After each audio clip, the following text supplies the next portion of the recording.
gathered friends with you in open training session today. It's a little bit different than our big show. We're going to demonstrate how we get our birds ready for our big show, as well as our new trainers learning how to work birds in the show. So, birds come in all different shapes and sizes. They're found all over the world and in every different type of habitat. And we're going to get things started off with one of the best flying birds as far as speed.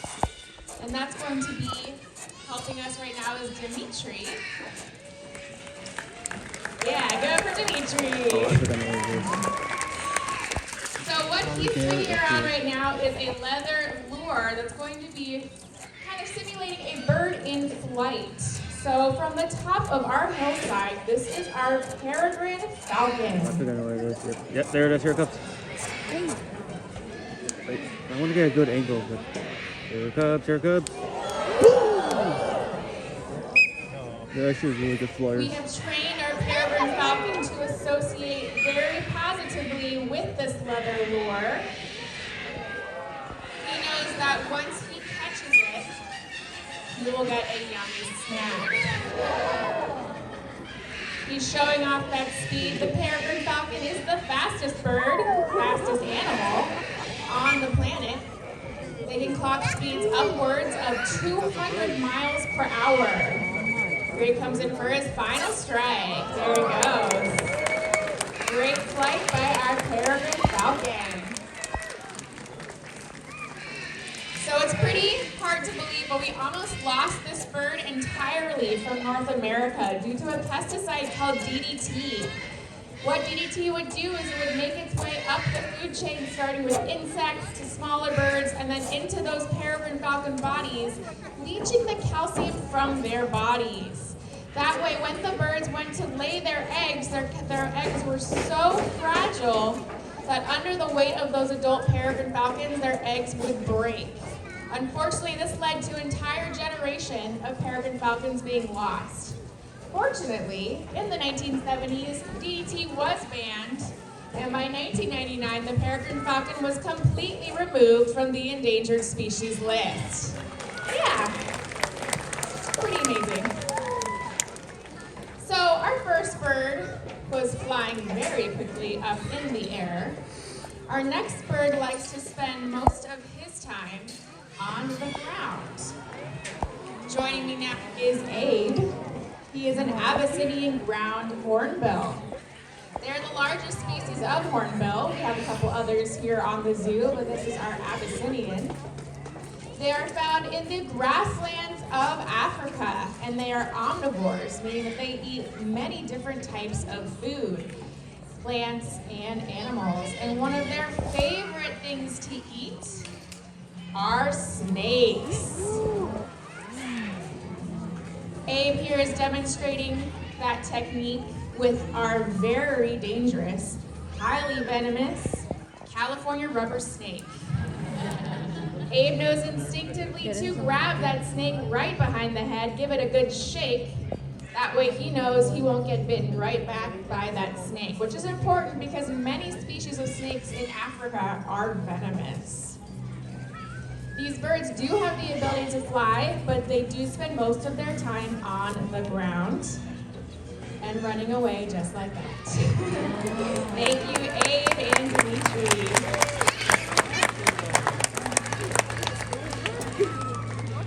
So we have a pair of birds that took a little bit of a break from our show. We're getting them ready to go back into our show. This is a great opportunity to give them some practice. So I'm going to show you all our pair of hyacinth macaws. They are Luna and Venus. They are the largest flying on the planet. And they are found in Brazil and Bolivia. They're well known for their incredible coloration, their bright blue color, the yellow around their eyes and their beaks. And they are also known for their high intelligence. These birds, unfortunately, have been highly trafficked in the legal pet trade.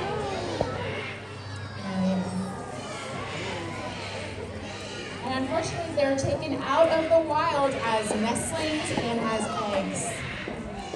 These birds do not lay eggs every single year. This is incredibly tragic for this species. It is so important that we keep conserving this species and keep them home alive for this beautiful bird. Let's just watch the flag. They're coming around again.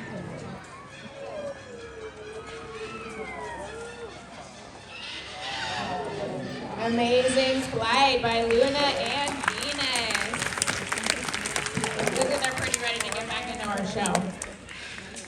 So we saw a parrot, a raptor, an omnivore. We're going to move back into our bird of prey. Here is Barbarella, our Eurasian eagle owl. They are one of the largest species of owls, and they are well known for their amazing sight, incredible keen hearing, and silent flight. Their eyes are actually so big in their head that they cannot move them like we can. They have to move their entire head. And it's actually a myth that they can turn their head all the way around. They can actually turn their head about 270 degrees, which is a lot, but not all the way around. So we're going to stay in the world of raptors. We're going to move on to one of our Harris hawks. They are one of the most versatile bird of prey out there, and they're able to catch their prey right out of the sky. Nicole's going to be joining us. She's going to be setting up our giant slingshot. She's going to be slinging a small leather pouch into the air, simulating a bird in flight, and it's going to give our Harris hawk just a moment to try and catch that right out of the sky. So from the top of the hill, this is Flash. Oh, there it is. There it goes. There it goes.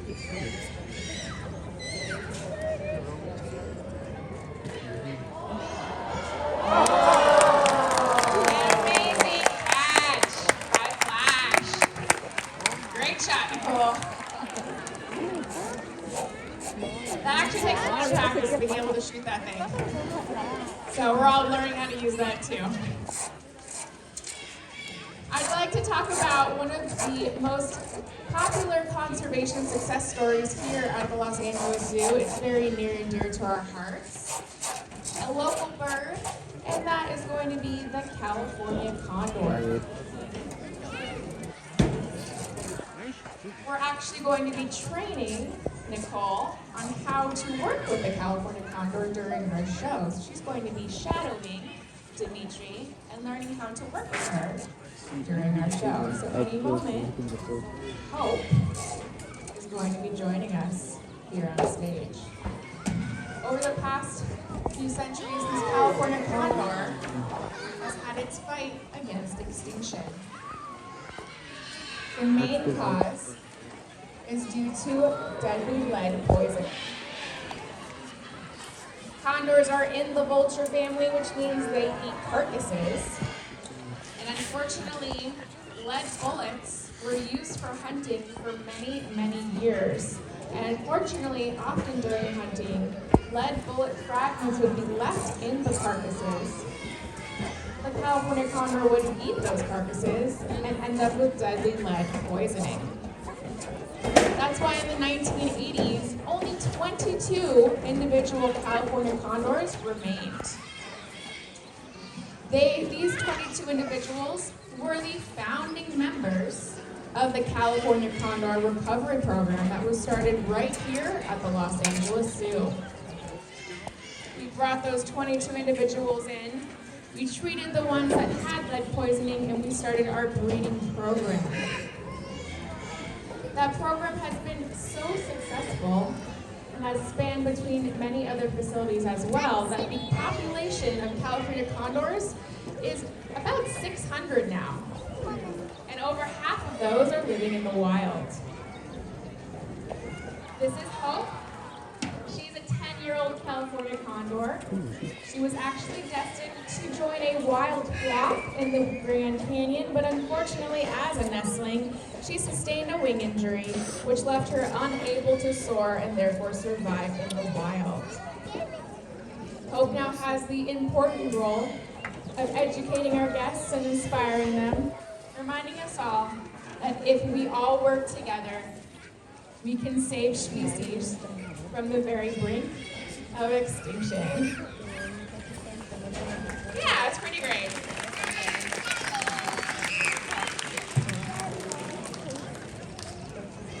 So she's showing off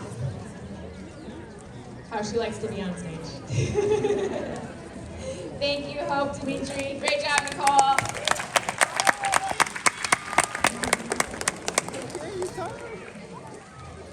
So we have, I don't know if any of you all have had a chance to walk around the zoo yet today before heading to our show, but we have a pretty new exhibit that opened up a little bit over a month ago, and that is the Cape Vulture exhibit.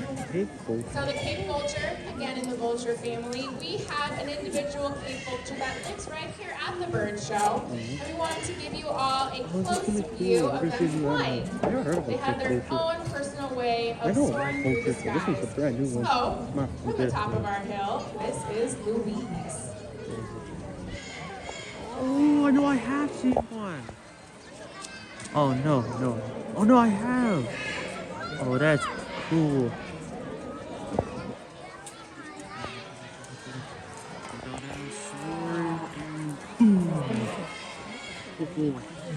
This is Louise. She is a Cape Vulture. Oh, no, I have seen one. They're about a medium-sized Cape vulture species. About half of the species of vultures are actually endangered. So vulture conservation is incredibly important. These animals sometimes have a little bit of a bad reputation because of what they eat. Again, they are carcass eaters. But they're actually the cleanup crew of the environment. Because what they're able to do is digest carcasses that carry deadly diseases like anthrax, distemper, rabies, and many, many others, and not get sick themselves. So what they are doing is they are eliminating those diseases from the environment. So that's why vulture conservation is incredibly important, that we keep these species happy and healthy. So saving wildlife and returning them to their native habitats is only half the battle. Learning how to coexist with nature is the ultimate goal. Protecting wildlife, whether in cities, deserts, or oceans, is crucial in the diversity and richness of our planet. On behalf of everyone here today, and of course all of our feathered friends, we thank you for joining us here today at the World of Birds Theater, and we hope you have a wonderful rest of your day here at the World of Birds Theater.